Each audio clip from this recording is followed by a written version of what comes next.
சமையலின் ருசி பக்குவமே 100 கிராம் ஜவ்வரிசியை கொதிக்கிற தண்ணியில் கழுவி போட்டுடணும். அது கொதித்து வரும்போது அது மலர்ந்து நின்றுச்சு அப்படின்னா அதுதான் வெந்ததனுடைய பக்குவம். சரிங்களா? எடுத்து பார்த்தீங்கன்னா அது அழகாக மலர்ந்து நிற்கும்.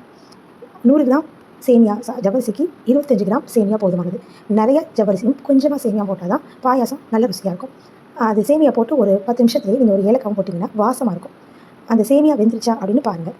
இப்படி எடுத்து பார்த்தீங்கன்னாலே உங்களுக்கு தெரிஞ்சு வெந்துருச்சு அப்படின்னு. அதுக்கப்புறம் பார்த்தீங்கன்னா 100 கிராம்லேருந்து 125 கிராம் வரைக்கும் நீங்கள் ஒரு சுகர் போட்டுக்கலாம். ஒரு 7-8 ஸ்பூன் போதுமானது. அதை நல்லா கலக்கி விட்டிங்க அப்படின்னா ஒரு 5 நிமிஷத்துலேயே மெல்ட் ஆகிடும். உங்களுக்கு நல்ல கன்சிஸ்டன்சி வரும். அதுக்கப்புறம் நெய் விட்டு கொஞ்சம் முந்திரி, கொஞ்சம் திராட்சை பழம் போட்டு எப்போதுமே இடிக்கி பக்கத்தில் வச்சுருக்கணும். அது கருகிறதுக்குள்ளே டக்குன்னு எடுத்து சேமியாவில் போடணும். ஏன்னா ஒரு நிமிஷம் தப்புனாலும் அது வேறு ஸ்டேஜுக்கு போயிடும். திராட்சை முந்திரி ஏலக்காயை ஒன்று தூவி விடுங்க. அதே மாதிரி ஒரு 1/2 டம்ளர் பால் எடுத்து அழகாக கடைசியாக ஊற்றிட்டிங்க அப்படின்னா காய்ச்சின பால் ஊற்றிட்டிங்க அப்படின்னா சேமியா மிக ருசியாக இருக்கும். இது செஞ்சு பாருங்கள். பிடிச்சிருந்தா லைக் பண்ணுங்கள்.